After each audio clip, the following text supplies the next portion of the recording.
सो hi everyone, मेरा नाम कुमार दिव्याश्री है और आज मैं इस वीडियो के माध्यम से लीगल टर्मिनोलॉजी की सीरीज में वी वर्ड से रिलेटेड जितने भी हमारे लीगल वर्ड यूज किए जाते हैं कैरियर इन लॉ फील्ड में, उन सबको डिस्कस करने जा रही हूँ।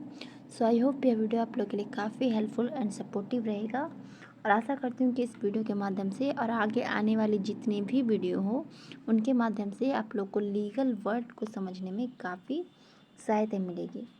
तो अब अगर मैं बात तो आज ये हमारा सेकेंड वीडियो है जिसमें कि हम लीगल टर्मिनोलॉजी को डिस्कस कर रहे हैं।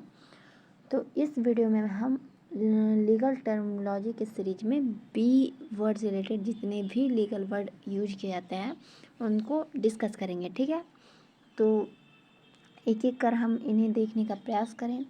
हमारा जो 194 जो हमारा है बैचलर ऑफ लॉ, जिसे हम विधि स्नातक, देन हमारा बैकवर्ड क्लासेस, पिछड़े वर्ग, बैड डेप्ट, अशुद्ध ऋण या फिर डूबा हुआ ऋण, ठीक है।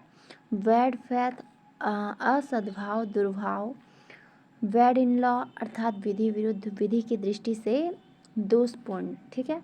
देन हमारे यहाँ पे वेल है जमानत, वेलेबल है जमानती, वैली जिसे हम उपनिहिति या वैली यानी कि जिसे बेल दिया जाता है, ठीक है। देन हमारा वेलमेंट है उपनिधान, वेलर उपनिधाता, वैलेंस ऑफ एविडेंस साक्ष्य का अधिक्य। देन हमारे यहाँ पे है वैलोट, मतपत्र या गुणपत्र या मतदान जिसे हम लोग कहते हैं, ठीक है। देन यहाँ पे हमारा जो सेकेंड हमारा लीगल टर्म है 206, वह हमारा वैनिस जिसे हम निर्वोशियत करना या देश निकाला जाना, यानी कि अगर कोई व्यक्ति देश के विरुद्ध कुछ ऐसा वर्ड बोला है जिसे देश से निकालने का आदेश दिया गया तो उसे हम वैनिस कहेंगे, ठीक है। देन हमारा बैंक करप्ट दिवालिया, बार सूट वाद का वर्जन होना, वर्जन यानी कि खत्म होना यानी कि उसका खारिज किया जाना, ठीक है। देन यहाँ पे हमारा वैर्ड बाय टाइम यानी काल वर्जित, वार्ड बाय टाइम काल वर्जित। देन यहाँ पे हमारा विट गॉड गस्ती गारद, इस प्रकार से हमारा बहुत सारा लीगल टर्म यहाँ पे हमारा दिया गया है। जैसे कि यहाँ पे हमारा बेंच को न्यायपीठ, बेंच या न्यायालय, न्यायाधीशों की न्यायपीठ, ठीक है, ये सब कहते हैं। देन यहाँ पे हमारा बहुत सारा लीगल टर्म है, अगर मैं एक एक कर सबको डिस्कस की तो बहुत ज़्यादा टाइम लग जाएगा। तो यहाँ पे आप लोग भी देख सकते हैं, ये सब सारे हमारे legal term important legal term है जिसे कि हम लोग अगर हम लोग इन सब सारे लीगल टर्म को याद कर ले, अच्छे से समझ ले, तो ये हमारे कैरियर इन लॉ फील्ड में बहुत ही हेल्पफुल एंड सपोर्टिव रहेगा, ठीक है। तो यहाँ पे आप लोग भी देख सकते हैं, ये सब हमारा कुछ इम्पॉर्टेंट लीगल टर्म है जिसे कि अगर हम लोग अच्छे से जान समझ लें तो ये हमारे पूरे कैरियर इन लॉ फील्ड में काफ़ी हेल्पफुल एंड सपोर्टिव हो सकता है, ठीक है। ये सब हमारा देख सकते हैं, इसका हिंदी भी, और यहाँ बोर्ड ऑफ रिवेन्यू राजस्व बोर्ड है हमारा। फिर यहाँ पे हमारा बॉन्ड बंध पत्र, बॉन्डेड लेबर बंधुआ मजदूर। देन हमारे यहाँ पे बहुत सारा दिया गया है, ठीक है, बाय लॉ उपविधि।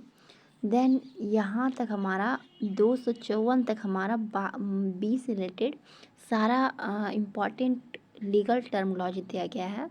देन हम अपने नेक्स्ट वीडियो में सी से रिलेटेड जितने भी हमारे इम्पॉर्टेंट लीगल टर्म दिया गया है उसको डिस्कस करेंगे।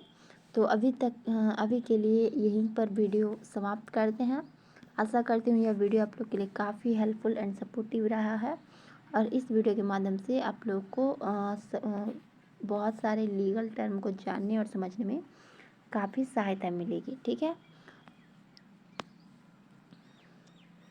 तो ये सब सारा हमारा कुछ इम्पॉर्टेंट लीगल टर्म है जिसे अगर हम लोग जान समझ ले तो ये हमारे कैरियर इन लॉ फील्ड में बहुत ज़्यादा ही हेल्पफुल हो सकता है। जैसा कि आप लोग यहाँ पे देख सकते हैं, अभी मैं इस वीडियो में एक एक कर सारी लीगल टर्म को डिस्कस नहीं कर रही हूँ क्योंकि उससे वीडियो काफ़ी ज़्यादा लंबा हो सकता है, आप लोग भी समझ सकते हैं, क्योंकि इससे अगर 254 लीगल वर्ड सिर्फ बी से रिलेटेड है, यानी कि हमारा देखिए 194 से स्टार्ट हुआ था और 254 तक हमारा बी से रिलेटेड सारा इम्पॉर्टेंट लीगल वर्ड है। तो एक एक कर मैं कुछ कुछ को तो बताने का प्रयास भी की हूँ। तो अपना ख्याल रखें, मिलते हैं आगे की वीडियो में, अभी के लिए धन्यवाद।